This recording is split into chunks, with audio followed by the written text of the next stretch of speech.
Bilyonarya, naghirap, posible ba talagang makabangong muli?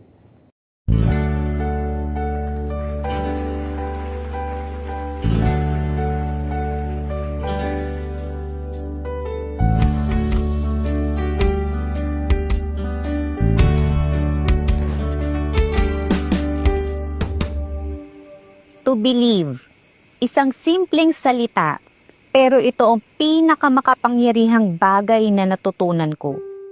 Nung nawala sa amin ang lahat, paniniwala ang nagbigay ng pagkakataon sa amin para muling bumangon. Ayoko na. Ang hirap. Feeling ko failure ako. Uy, ano ka ba? Kaya natin yan, babangon tayo. Paniniwala sa Diyos ang nagbigay ng gabay at liwanag sa amin para magpatuloy. Paniniwala sa aking asawa na hindi ako iniwan kahit na nung panahon na kahit ako nagdududa na ako sa sarili ko. Mami, may na-research ako. Shinjiro. So, ingredients natin from Japan, and then Shinjiro is a Japanese word. Ang English translation niya dito is to believe. So, para, di ba naloko tayo ng mga partners natin?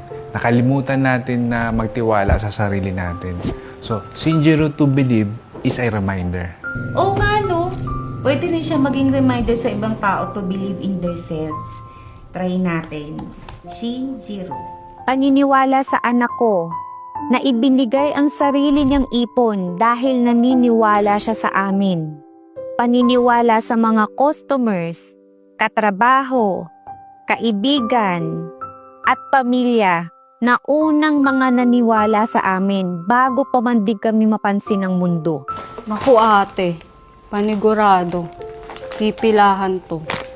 Daming naghahanap nito eh. Oo naman. Basta magtiwala lang tayo. Shinjiro nga, di ba? To believe. Shinjiro. Hindi lang ito produkto. Isa itong simbolo ng katatagan at pamilya.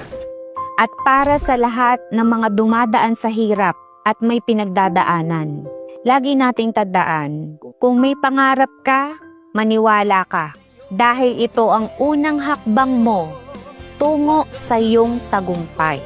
And don't forget to believe in yourself before others believe in you.